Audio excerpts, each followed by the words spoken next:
Hello everyone, welcome back. So this time we're going to go over the equations of 2D equilibrium. Like 2D, yes, 2D currently, only coplanar systems, flat situations.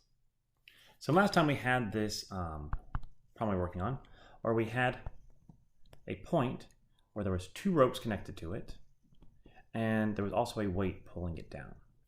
We're trying to figure out what are the forces in those two ropes, because maybe we want to know if they're going to fail or not. Well, the easiest thing would be if we knew the values and we knew their directions, we could add them together as vectors and solve for them, because the sum of the forces in the end are going to be equal to 0. But notice this is vector. Vectors only, okay? This is not just values. This right here, technically you know the direction, but if you just take the value, then that is not a vector equation. That is a scalar equation you're going to need. This right here is a scalar if you don't take into account its direction. So, in general, for a particle in equilibrium, the sum of the forces must equal to 0. Or we can then break it up into our I and j components, the horizontal and the vertical components. And therefore, we would have two scalar equations, which says the sum of the forces in the x must be equal to 0, and the sum of the forces in the y must also be equal to 0. These are the two scalar equations of equilibrium, and they can be used to solve for up to two unknowns. Two equations, two unknowns. Okay? Only two. If you have three unknowns, you're going to need a different equation, which we might not have. So in this case, we're going to write the scalar equations of equilibrium. Now, it just kind of jumps ahead here, so you're like, whoa, where did all this stuff come from? Well, what they did was they broke up force B into its x and y components. We can draw that like a triangle, our nice little force triangle right here, where we have the x component and the y component.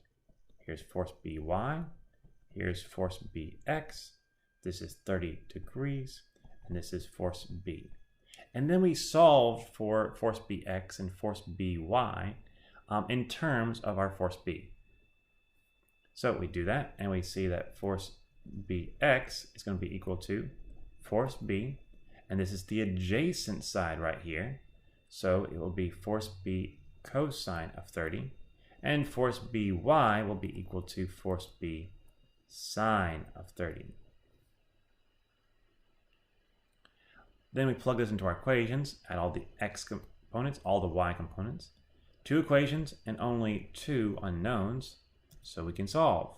And we get that force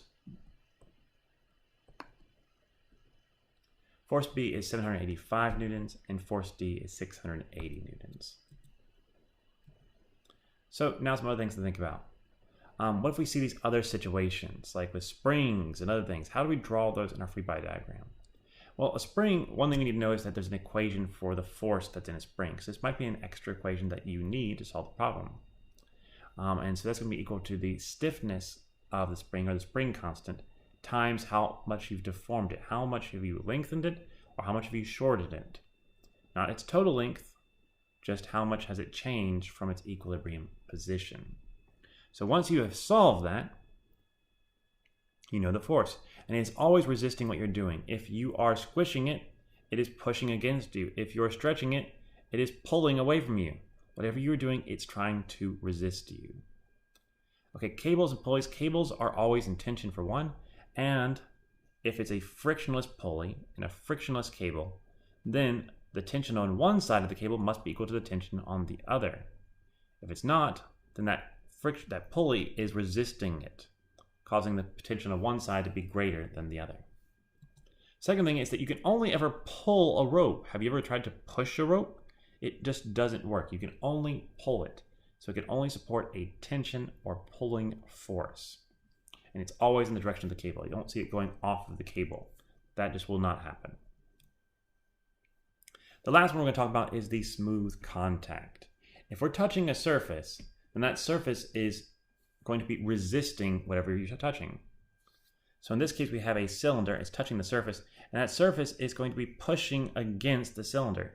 This force that's resisting the cylinder is going to be perpendicular or normal to that surface. And so in fact, it's called the normal force. We usually denote it with a capital N. Another force we need to take into account in this case is the weight of the cylinder. If it's not massless, it's going to have a weight, and that's actually going to be required in order for us to be in equilibrium.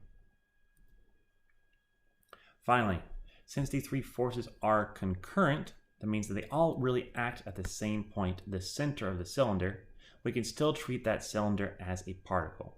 If one of these acted somewhere else, like pushing only the bottom edge, they would no longer be concurrent. We can no longer treat the cylinder as a particle. Since they all go through the same point, we're still good. We can say it's a particle. Okay, so with this, we've talked about our equation to equilibrium. We've also talked about different cases you might run into in different problems and how you would show those in a free body diagram. Next time, we're going to jump into some examples. So I hope this helps you, and I'll see all of you next time. Bye-bye.